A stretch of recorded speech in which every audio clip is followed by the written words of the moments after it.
Alright, so I ended up picking up this. It's just a 1990 hatch, but it's a 5-speed and it's got a running single cam in it. So I mean, that wasn't the ideal swap for the gold car, but it'll work. It runs really well, surprisingly. By looking at the rest of it, you probably wouldn't think it would. When I bought it, this was like basically full of water. It's pretty gross, but yeah, it's not bad. I mean, it's got some salvageable parts for sure, and I mean, yeah, like I said, all I really want's the engine, so probably end up pulling it. It's got no title, so I'm sure someone will be interested in buying it as a track car. Alright, so I got the engine pulled out of this thing the other day. Sorry, I kind of have a bunch of crap in there, but yeah, I just pulled the single cam out. Everything looked to be good. Definitely some mice living in here, but all the wiring was okay, so can't really complain. And basically what I'm going to use off this car is just like the body harness, just, you know, from the engine, from the firewall forward. Going to use the engine harness, obviously, and then I think I need to pull like the power steering reservoir, throttle cable, and then maybe like the brake master cylinder reservoir and then clutch master cylinder reservoir, just because on my other car here, they're a little burnt because this thing caught on fire. So everything's just a tad melted, but all the important stuff is in pretty good shape, so I'm not really worried about it. That's the old engine harness, and I think some of the body harness too. Everything melted pretty good, but like the rack is okay. Even the engine mounts were okay, so the burn stayed pretty high, luckily. I don't think it hurt any bushings in the front end or anything like that.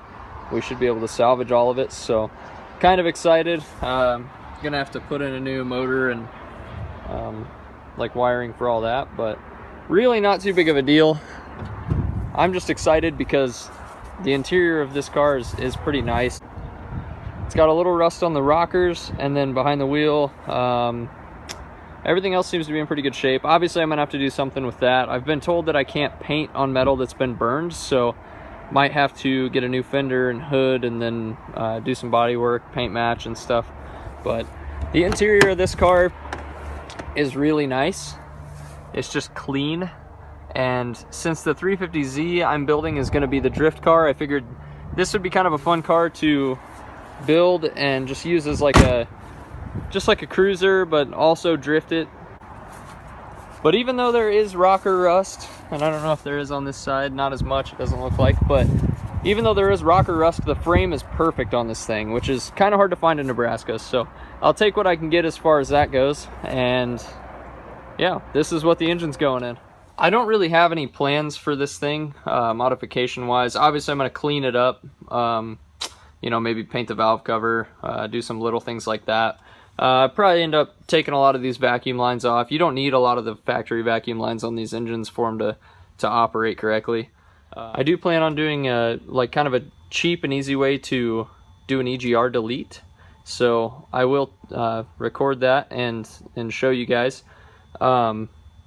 Obviously it's pretty cheap. You can just get the block off plate, and then a lot of people just get aftermarket manifolds, but I'm gonna do it a little differently, a little more time consuming, I guess, but you don't have to wait for the parts to get here, and it should still be cheaper than spending the money on the block off plates. So I'll show you guys that, and yeah, that's pretty much it. Those are the plans.